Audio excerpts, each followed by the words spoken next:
Hello students, welcome to Panchajanya IAS. ನಾನು ನವೀನ್ ಕುಮಾರ್. ಇವತ್ತಿನದ ಹಿಂದೂ ಪತ್ರಿಕೆ ವಿಶ್ಲೇಷಣೆಗೆ ನಿಮಗೆಲ್ಲರಿಗೂ ಸ್ವಾಗತ.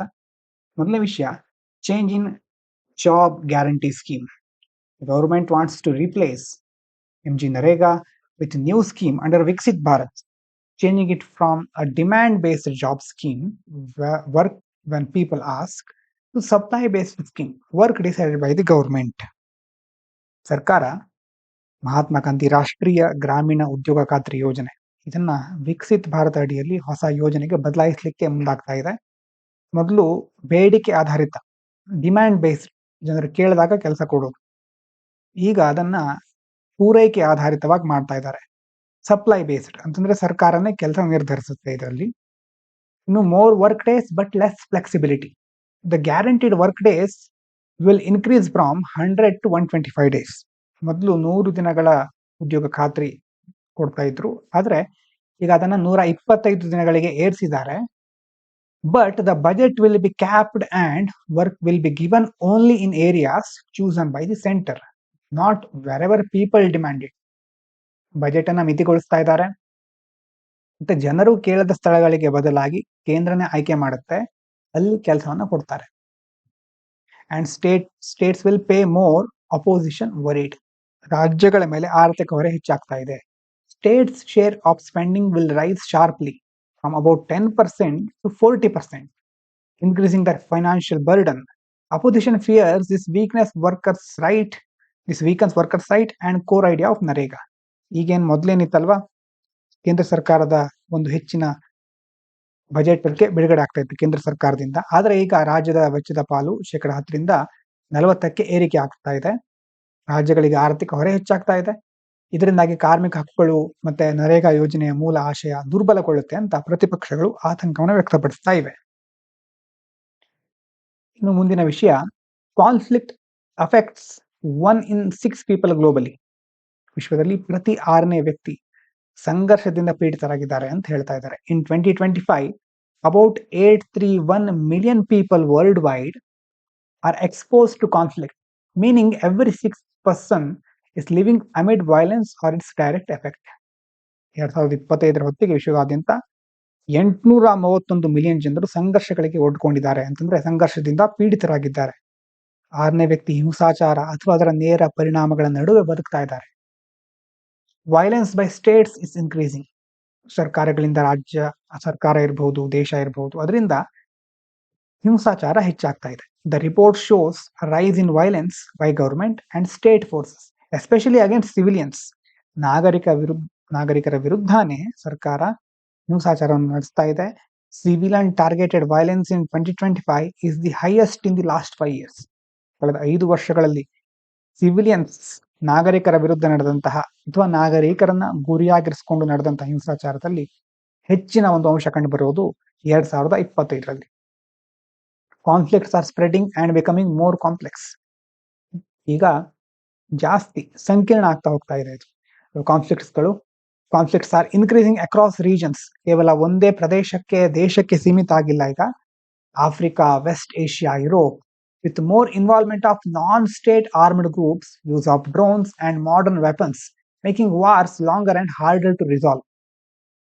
ಮೊದಲೆಲ್ಲ ಟೆಕ್ನಾಲಜಿ ಸರ್ಕಾರದ ಹತ್ರ ಮಾತ್ರ ಇತ್ತು, ಆಗ ಸರ್ಕಾರ ಸುಲಭವಾಗಿ ನಿಯಂತ್ರಿಸಲಿಕ್ಕೆ ಸಾಧ್ಯ ಆಗ್ತಾ ಇತ್ತು. ಆದ್ರೆ ಈಗ ಹಾಗಲ್ಲ. ಸರ್ಕಾರಕ್ಕಿಂತ ಹೆಚ್ಚಿನ ಆಧುನಿಕ ವೆಪನ್ಗಳನ್ನ ನಾನ್ ಸ್ಟೇಟ್ ಆರ್ಮ್ಡ್ ಗ್ರೂಪ್ಸ್ಗಳು, ಟೆರರಿಸ್ಟ್ ಆರ್ಗನೈಸೇಷನ್ಗಳು ಇಟ್ಕೊಂಡಿರುತ್ತೆ. ಹಾಗಾಗಿ ಬಹಳ ಕಠಿಣ ಆಗ್ತಾ ಇದೆ ಇದನ್ನ ರಿಸಾಲ್ವ್ ಮಾಡೋದು. ಇನ್ನು unemployment fell to 4.7% in November. Unemployment rate for people aged 15 years, 15 ವರ್ಷಕ್ಕಿಂತ ಮೇಲ್ಪಟ್ಟವರು, and above drop to 4.7%, the lowest since April. 15 ವರ್ಷ ಅಥವಾ ಅದಕ್ಕಿಂತ ಮೇಲ್ಪಟ್ಟವರ ಒಂದು ನಿರುದ್ಯೋಗ ದರ ನವೆಂಬರ್ನಲ್ಲಿ 4.7% ಕುಸಿತವನ್ನ ಕಾಣ್ತಾ ಇದೆ. Showing slight improvement in job availability. ಹಾಗಾಗಿ ಉದ್ಯೋಗ ಲಭ್ಯತೆ ಸ್ವಲ್ಪ ಸುಧಾರಣೆ ಕಾಣ್ತಾ ಇದೆ ಅಂತ ಹೇಳಬಹುದು. More people are joining the workforce. The labor force participation rate rose to 55.8%, the highest since the survey began, meaning more people are either working or looking for work. Labor force participation rate ಅಂತ ಕರೀತಾರೆ. ಕಾರ್ಮಿಕ ಬಲದ ಭಾಗವಹಿಸುವಿಕೆಯ ದರ 55.8ಕ್ಕೆ ಏರ್ತಾ ಇದೆ. ಸಮೀಕ್ಷೆ ಆರಂಭವಾದ್ಮೇಲೆ ಇದೇ ಗರಿಷ್ಠ ಮಟ್ಟ. ಹಾಗಾಗಿ ಒಂದೋ ಜನರು ಕೆಲಸ ಮಾಡ್ತಾ ಇದ್ದಾರೆ ಅಥವಾ ಕೆಲಸವನ್ನ ಹುಡುಕ್ತಾ ಇದ್ದಾರೆ ಅನ್ನೋದು ಇದರ ಅರ್ಥ. Rural areas especially women bro the improvement. The rise in participation is mainly due to rural areas, with rural women joining the workforce in higher numbers. Urban employment levels remained mostly stable. ಗ್ರಾಮೀಣ ಮಹಿಳೆಯರಿಂದ ಈ ಒಂದು ಸುಧಾರಣೆ ಕಂಡು ಬರ್ತಾ ಇದೆ ಅಂತ ಹೇಳ್ತಾ ಇದ್ದಾರೆ. ಗ್ರಾಮೀಣ ಮಹಿಳೆಯರು ಹೆಚ್ಚಿನ ಸಂಖ್ಯೆಯಲ್ಲಿ ಕಾರ್ಮಿಕ ಬಲಕ್ಕೆ ಸೇರ್ತಾ ಇದ್ದಾರೆ. ನಗರ ಪ್ರದೇಶಗಳ ಉದ್ಯೋಗ ಮಟ್ಟ ಸ್ಥಿರವಾಗಿದೆ. India and Mexico are talking to reduce tariff damage. ಸುಂಕದಿಂದ ಆಗಿರತಕ್ಕಂಥ ಹಾನಿಯನ್ನು ತಗ್ಗಿಸಲಿಕ್ಕೆ ಭಾರತ ಮತ್ತೆ ಮೆಕ್ಸಿಕೋ ಮಾತುಕತೆ ನಡೆಸಲಿಕ್ಕೆ ಮುಂದಾಗ್ತಾ ಇವೆ. Mexico plans to impose 50% import tariffs which could hurt India's exports worth about $2 billion. So both countries are discussing ways to soften the impact. Mexico 50% ಅಷ್ಟು ಸುಂಕವನ್ನು ವಿಧಿಸಿದ್ರೆ ಭಾರತದ $2 billion ಮೌಲ್ಯದ ರಫ್ತಿನ ಮೇಲೆ ಪರಿಣಾಮ ಉಂಟಾಗುತ್ತೆ. ಈ ಪರಿಣಾಮವನ್ನು ತಗ್ಗಿಸಲಿಕ್ಕೆ ಉಭಯ ದೇಶಗಳು ಚರ್ಚೆಯನ್ನ ನಡೆಸ್ತಾ ಇವೆ. India wants quick temporary trade solution. India has suggested a preferential trade agreement as a faster fix, since a full free trade agreement would take a long time. ಮೊದಲು ಒಂದು ತ್ವರಿತವಾಗಿ ಎಮರ್ಜೆನ್ಸಿಗೋಸ್ಕರ ಒಂದು ತಾತ್ಕಾಲಿಕ ಟೆಂಪ್ರರಿ ಒಪ್ಪಂದವನ್ನ ಮಾಡ್ಕೊಳ್ಳೋಣ, ಆಮೇಲೆ FTA ಬಗ್ಗೆ ಮಾತಾಡೋಣ ಅಂತ ಭಾರತ ಹೇಳ್ತಾ ಇದೆ. ಯಾಕಂದ್ರೆ FTA ಮಾಡ್ಕೊಳ್ಳಿಕ್ಕೆ ತುಂಬಾ ರೌಂಡ್ಸ್ಗಳ ಮಾತುಕತೆ ನಡಿಬೇಕು, ದೀರ್ಘ ಸಮಯ ಬೇಕಾಗುತ್ತೆ. ತ್ವರಿತ ಪರಿಹಾರಕ್ಕಾಗಿ ಆದ್ಯತೆಯನ್ನ ಭಾರತ ಸೂಚಿಸ್ತಾ ಇದೆ. Tariffs may hit autos, steel and consumer goods. ಒಂದು ವೇಳೆ ಟ್ಯಾರಿಫ್ ಹಾಕಿದ್ರೆ it imposed the higher tariffs could affect automobiles, auto parts, steel, plastics, textiles, leather and footwear exports from India to Mexico. ಪ್ರಮುಖ ರಫ್ತು ವಲಯಗಳ ಮೇಲೆ ಪರಿಣಾಮ ಉಂಟಾಗುತ್ತೆ. ಈ ಸುಂಕಗಳ ಜಾರಿಗೆ ಬಂದ್ರೆ ಭಾರತದಿಂದ ಮೆಕ್ಸಿಕೋಗೆ ಹೋಗ್ತಾ ಇರತಕ್ಕಂತಹ ಆಟೋಮೊಬೈಲ್, ಬಿಡಿಭಾಗ, ಉಕ್ಕು, ಪ್ಲಾಸ್ಟಿಕ್, ಜವಳಿ, ಚರ್ಮ ಮತ್ತೆ ಪಾದರಕ್ಷೆಗಳ ಉದ್ಯಮಗಳ ಮೇಲೆ ತೀವ್ರ ಪರಿಣಾಮ ಉಂಟಾಗುತ್ತೆ. Ukraine refuses to give up Donbas. Ukraine has clearly said it will not hand over the Donetsk, ಅದರ ಜೊತೆ Luhansk, Donbas region to Russia, even though the US wants this as a condition for peace talks. Ukraine Russia ಯುದ್ಧ, ಅಮೆರಿಕದ ಪ್ರಕಾರ ಒಂದು 2 ಪ್ರದೇಶ ಇದೆ, ಅದನ್ನ Russia ಅಂತಕ್ಕೆ ಹಸ್ತಾಂತರಿಸ್ಬಿಡಿ, ಯುದ್ಧ ನಿಲ್ಲಿಸ್ಬಿಡೋಣ ಅಂತ US ಹೇಳೋದು. ಆದ್ರೆ ಅದನ್ನ ಬಿಟ್ಕೊಡ್ಲಿಕ್ಕೆ US ಒಪ್ತಾ ಇಲ್ಲ. ಡಾನೆಟ್ಸ್ಕ್, ಲುಹಾನ್ಸ್ಕ್, ಡಾನ್ಬಾಸ್ ಅಂತ ಪ್ರದೇಶಗಳ ಹೆಸರೋದು. Ukraine wants security guarantees first. ಭದ್ರತೆಗೆ ಮೊದಲು ಆದ್ಯತೆ ಬೇಕು. Kyiv says that without strong security guarantees like NATO support, giving up territory would be unsafe and could invite future attacks from Russia. ನಮಗೆ ಡಿಫೆನ್ಸ್ ಭದ್ರತಾ ಖಾತರಿ ಇಲ್ಲದೆ ನಾವು ಭೂಪ್ರದೇಶವನ್ನ ಬಿಟ್ಟುಕೊಟ್ರೆ ಮುಂದೆ ಇನ್ನಷ್ಟು ದಾಳಿ ಆಗಬಹುದು ಅಂತ ಉಕ್ರೇನ್ ಹೇಳ್ತಾ ಇದೆ. Most Ukrainians oppose ceding land. A recent poll shows that around 75% of Ukrainians are against giving up Donbas, strengthening the Ukrainian government stand against territorial concession. ಭೂಪ್ರದೇಶ ಬಿಟ್ಕೊಡ್ಲಿಕ್ಕೆ ಉಕ್ರೇನಿಯನ್ಸ್ ಸಹ ಒಪ್ತಾ ಇಲ್ಲ.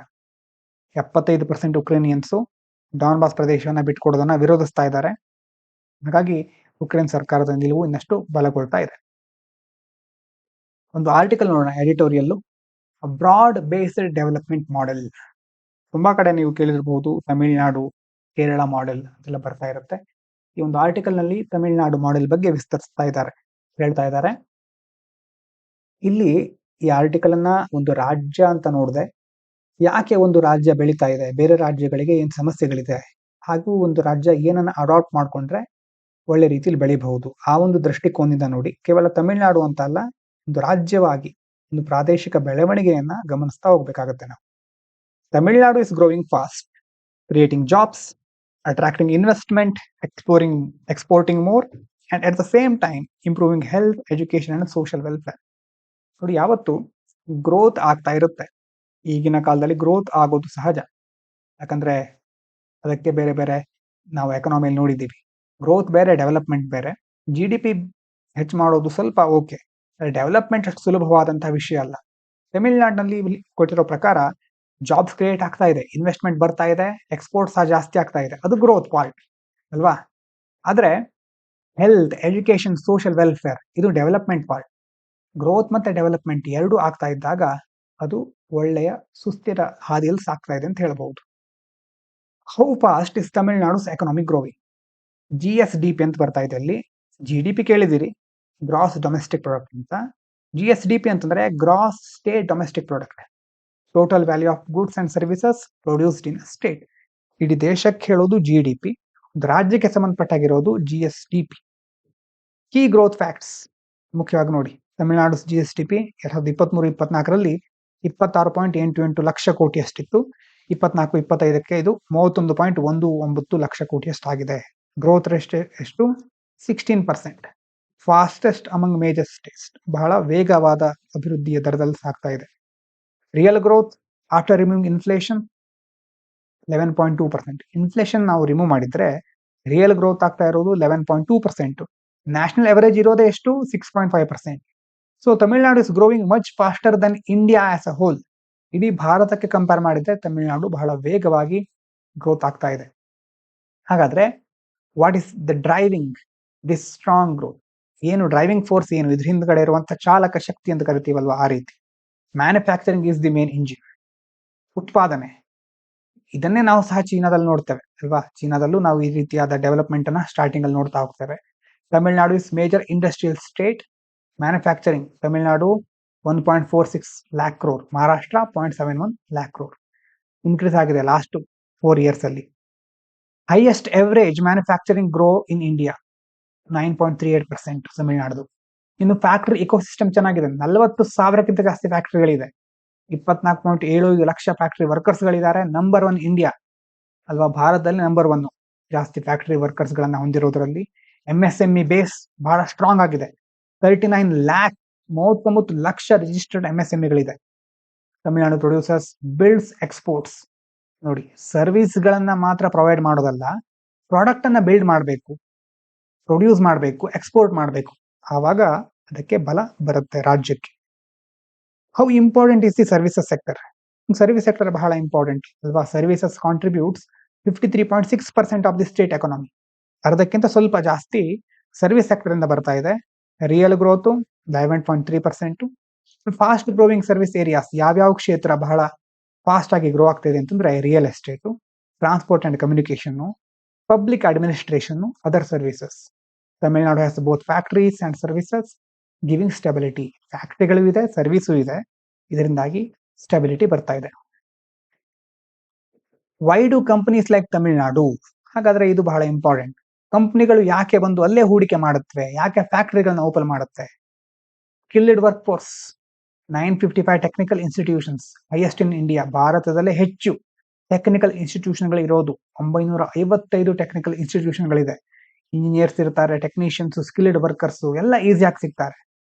ಇದ್ರ ಜೊತೆ business friendly policy, industrial corridors in every district, only state in India. ನೋಡಿ, ಇದು ಬಹಳ important. ಪ್ರತಿ ಒಂದು ಜಿಲ್ಲೆಯಲ್ಲೂ ಇಂಡಸ್ಟ್ರಿಯಲ್ ಕಾರಿಡಾರ್ ಇದೆ. ಅದು ಯಾವ ತರ ಅವರು ಡೆವಲಪ್ ಮಾಡ್ತಾ ಇರಬಹುದು. ರಿಸರ್ಚ್ ಪಾರ್ಕ್ಗಳಿದೆ, ಇನ್ಕ್ಯುಬೇಷನ್ ಸೆಂಟರ್ಗಳಿದೆ, ಸ್ಟ್ರಾಂಗ್ ಎಕ್ಸ್ಪೋರ್ಟ್ ಇಂಡಸ್ಟ್ರಿಯಲ್ ಪಾಲಿಸಿಗಳಿದೆ. ಸೊ ಕಂಪನೀಸ್ಗಳಿಗೆ ಏನ್ ಬೇಕು? ಲ್ಯಾಂಡ್ ಬೇಕು ಮೊದಲು, ಪವರ್ ಬೇಕು, ಸ್ಕಿಲ್ಸ್ ಬೇಕು, ಪಾಲಿಸಿ ಕ್ಲಾರಿಟಿ ಬೇಕು. ಇದಿಷ್ಟನ್ನ ಸಹ ತಮಿಳುನಾಡು ಅದ್ಭುತವಾಗಿ ಪೂರೈಸ್ತಾ ಇದೆ. ಮತ್ತ್ಯಾಕೆ ಅವರು ಇದನ್ನು ಬಿಡಿಸ್ಕೊಡ್ತಾರೆ ಅಲ್ವಾ ಕಂಪನಿಗಳು. ಇನ್ನು ನೆಕ್ಸ್ಟ್, ಎಕ್ಸ್ಪೋರ್ಟ್ ಮತ್ತೆ global integration. Abroad based part ಇದು. ಎಕ್ಸ್ಪೋರ್ಟ್ ಗೆ ಸಂಬಂಧಪಟ್ಟ ಹಾಗೆ ಡಬಲ್ ಆಗ್ತಾ ಇದೆ. 2020-21ರಲ್ಲಿ 26 ಬಿಲಿಯನ್ ಡಾಲರ್ ಇತ್ತು, ಈಗ $52 ಬಿಲಿಯನ್ ಆಗಿದೆ. ಮತ್ತೆ ಎಲೆಕ್ಟ್ರಾನಿಕ್ ಎಕ್ಸ್ಪೋರ್ಟ್ ಇರಬಹುದು, ಟೆಕ್ಸ್ಟೈಲ್, ಲೆದರು, ಇದರಲ್ಲೆಲ್ಲ ಟಾಪ್ ಅಲ್ಲಿ ಇದ್ದಾರೆ. Second in engineering export, automobile, electronics, renewable energy ಮುಖ್ಯವಾದಂತಹ ಇಂಡಸ್ಟ್ರಿಗಳು ಇಲ್ಲಿರೋದು. So Tamil Nadu's growth is linked to global market, not only domestic demand. ಕೇವಲ ಸ್ಥಳೀಯವಾದಂತಹ ದೇಶೀಯವಾದಂತಹ ಬೇಡಿಕೆ ಮಾತ್ರ ಅಲ್ಲ, it's also linked to global market, foreign countries, abroad, everything. ಇದ್ರ ಜೊತೆ power and infrastructure support. Power ಬೇಕೇ ಬೇಕು. ಇನ್ಸ್ಟಾಲ್ಡ್ ಪವರ್ ಕೆಪಾಸಿಟಿ ನೋಡಿ, ಮೊದಲು 35,139 ಮೆಗಾವ್ಯಾಟ್ ಇತ್ತು, ಈಗ 42,772 ಮೆಗಾವ್ಯಾಟ್. 4 years ನಲ್ಲಿ ಇಷ್ಟು ಜಾಸ್ತಿ ಆಗಿದೆ. ಅದರ ಜೊತೆ ಸ್ಟ್ರಾಂಗ್ ರಿನ್ಯೂಯಬಲ್ ಎನರ್ಜಿ, ನವೀಕರಿಸಬಹುದಾದ ಇಂಧನಗಳ ಒಂದು ಬಳಕೆ ಸಹ ಹೆಚ್ಚಾಗ್ತಾ ಇದೆ. Reliable electricity, stable industrial growth. When you have sufficient amount of electricity, you can see the change in the industrial growth. It will grow in a rapid manner. ಇನ್ನು foreign direct investment ಬಹಳ important, FDI. Why foreigners invest in Tamil Nadu? ಅವ್ರು ಬಂದು ಯಾಕೆ invest ಮಾಡ್ತಾರೆ? ಮೊದಲೇ ಹೇಳಿದಾಗೆ, while India's total FDI fell slightly, Tamil Nadu's FDI increased sharply. ಇಡೀ ದೇಶದ FDI ಕಂಪೇರ್ ಮಾಡಿದ್ರೆ ಸ್ವಲ್ಪ ಕಡಿಮೆ ಆಗ್ತಾ ಇದ್ರು, ತಮಿಳುನಾಡಿನ FDI ಇನ್ಕ್ರೀಸ್ಡ್ ಶಾರ್ಪ್ಲಿ. FDI ಇನ್ಫ್ಲೋ ನೋಡಿ 2.1 ಬಿಲಿಯನ್ ಇಂದ 2.4 ಆಯ್ತು, ಆಮೇಲೆ 3.6 ಬಿಲಿಯನ್ ಆಯ್ತು. Investor confidence, global investor meet 2024 ಅಲ್ಲಿ 631 MOUಗಳನ್ನ ಅಗ್ರಿಮೆಂಟ್ ಅನ್ನ ಮಾಡ್ಕೊಂಡಿದ್ದಾರೆ. 6.64 ಟ್ರಿಲಿಯನ್ ಇನ್ವೆಸ್ಟ್ಮೆಂಟ್ ಪ್ರಪೋಸಲ್ಗಳು ಬರ್ತಾ ಇದೆ ನೋಡಿ. ಆ ಒಂದು ಮೌಲ್ಯದ್ದು CM's foreign visit brought 23,000 crore commitment. ಅಲ್ಲಿನ CM ಫಾರಿನ್ ವಿಸಿಟ್ ಮಾಡಿರೋದ್ರಿಂದ 23,000 ಕೋಟಿಗಿಂತ ಜಾಸ್ತಿ ಕಮಿಟ್ಮೆಂಟ್ ತಮಿಳುನಾಡಿಗೆ ಹರಿದು ಬರ್ತಾ ಇದೆ. ಇನ್ನು global investors trust Tamil Nadu governance and stability, ತಮಿಳುನಾಡಿನ ಗವರ್ನೆನ್ಸ್ ಮತ್ತು ಸ್ಟೆಬಿಲಿಟಿಯನ್ನ ಇನ್ವೆಸ್ಟರ್ಗಳು ನಂಬ್ತಾ ಇದ್ದಾರೆ. ಇದು ಗ್ರೋತ್ ಪಾರ್ಟ್ ಆಯ್ತು. ಇನ್ನು ವೆಲ್ಫೇರ್ ಸ್ಕೀಮ್ಗಳು ಅಲ್ವಾ, ಗ್ರೋತ್ ಜೊತೆ ಡೆವಲಪ್ಮೆಂಟ್ ಸಹ ಆಗಬೇಕು, ಸೋಷಿಯಲ್ ಜಸ್ಟಿಸ್ ಬೇಕು. Growth with social justice. Tamil Nadu does not rely only on markets, it invest heavily on people ಅಲ್ವಾ. ಕೇವಲ ಮಾರ್ಕೆಟ್ ಚೆನ್ನಾಗಿದ್ರೆ ಸಾಕಾಗೋದಿಲ್ಲ, ಜನರು ಸರಿಯಾಗಿರ್ಬೇಕು ಅಂತಂದ್ರೆ ಅವರಿಗೆ ಆರೋಗ್ಯ ಇರಬೇಕು, ಎಜುಕೇಶನ್ ಇರಬೇಕು, ಫುಡ್ ಇರಬೇಕಾಗುತ್ತೆ. ಅದಕ್ಕೋಸ್ಕರ ಮೇಜರ್ ಸ್ಕೀಮ್ಗಳು ನೋಡಿ. ಸ್ಕೂಲ್ ಚಿಲ್ಡ್ರನ್ಗೋಸ್ಕರ ಚೀಫ್ ಮಿನಿಸ್ಟರ್ ಬ್ರೇಕ್ಫಾಸ್ಟ್ ಸ್ಕೀಮ್, ಬೆಳಗಿನ ತಿಂಡಿ. ವಿಮೆನ್ಗೋಸ್ಕರ ಕಲೇನಾರ್ ಮೆಗಲೀರ್ ಉರ್ಮೈ ತಿಟ್ಟನ್, ಇದು ತಮಿಳಿನ ಹೊರಡು. ಮತ್ತೆ ಫ್ರೀ ಟ್ರಾವೆಲ್ ವುಮೆನ್, ಮಹಿಳೆಯರಿಗೋಸ್ಕರ ಮಗಲೀರ್ ವಿದಿಯಾಲ್ ಪಾಯನ್. ಯಾರಾದ್ರೂ ತಮಿಳಿಸಿದ್ರೆ ಹೆಚ್ಚಾಗಿ ಗೊತ್ತಾಗಿರ್ಬೋದು ಅವರಿಗೆ, ನಾನು ಪ್ರೊನೌನ್ಸ್ ಮಾಡಿದ್ರಲ್ಲಿ ಏನಾದ್ರು ತಪ್ಪಾಗಿದ್ರೆ ದಯವಿಟ್ಟು ಕ್ಷಮಿಸಿ. ಸ್ಕಿಲ್ ಡೆವಲಪ್ಮೆಂಟ್, ನಾನ್ ಮೊದಲವನ್, ಇದು ಅಲ್ಲಿನ ಸ್ಕೀಮ್ಗಳ ಹೆಸರು. ಹೆಲ್ತ್ ಪ್ರೊಟೆಕ್ಷನ್ಗೋಸ್ಕರ ಮೊದಲ್ವರಿನ್ ಕಾಕುಂ ತರಂಗಲ್.